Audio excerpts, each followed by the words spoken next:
Mega power star Ram Charan ఈ సంవత్సరం సంక్రాంతికి గేమ్ చేంజర్ సినిమాతో ప్రేక్షకుల ముందుకు వచ్చారు. పాన్ ఇండియా సినిమాగా విడుదలైన ఈ చిత్రం ప్రేక్షకులను ఆకట్టుకోలేకపోయింది.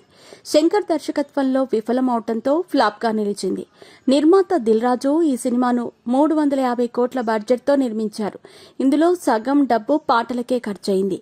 చివరకు సినిమాలో 15 కోట్లు ఖర్చు పెట్టి తీసిన నానా హైరానా పాటను పెట్టలేదు. శంకర్ కు డబ్బంటే గౌరవం లేదని, అందుకే నిర్మాతల చేత ఇలా ఖర్చు చేయిస్తాడంటూ తీవ్ర విమర్శలు వచ్చాయి. బిజీగా గడుపుతున్న లైఫ్ లో చిన్న బ్రేక్ తీసుకుని ఎంజాయ్ చేయాలి అనుకుంటున్నారా? అయితే వెంటనే ఆర్వీ వెకేషన్స్ ప్రైవేట్ లిమిటెడ్ ని సంప్రదించండి. మరిన్ని డీటెయిల్స్ కోసం సంప్రదించండి 7997979960. ఈ సినిమా ప్రమోషన్స్ లో భాగంగా రామ్ చరణ్ నందమూరి బాలకృష్ణ హోస్ట్ గా చేస్తున్న అన్స్టాపబుల్ షోలో పాల్గొన్నారు. దీన్ని 2 భాగాలు విడుదల చేయాలని నిర్ణయించారు.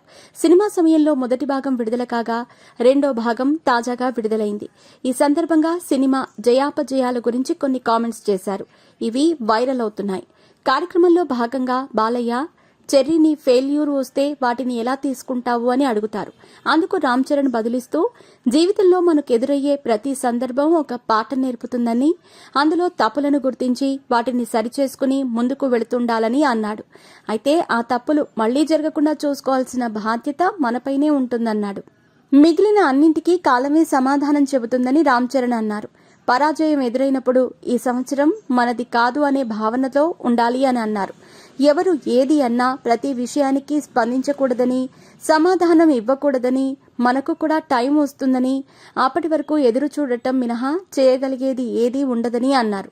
కుటుంబ విషయంలో కానీ, సినిమా విషయంలో కానీ పరాజయాలు ఎదురైనప్పుడు వాటిని గుర్తు చేసుకుంటూ కుమిలిపోతూ కూర్చోకూడదని, పరాజయాల నుంచి విజయాలు వస్తాయని, సమస్యలకు పరిష్కారం దొరుకుతుందని అన్నారు. తనది ఆ తరహా మనస్తత్వమేనని, భవిష్యత్తులో తప్పులు జరగకుండా చూడటమే మనం చేయాల్సిన పని అని నొక్కి చెప్పారు. సోషల్ మీడియాలో రామ్ చరణ్ చేసిన వ్యాఖ్యలు వైరల్ అవుతున్నాయి.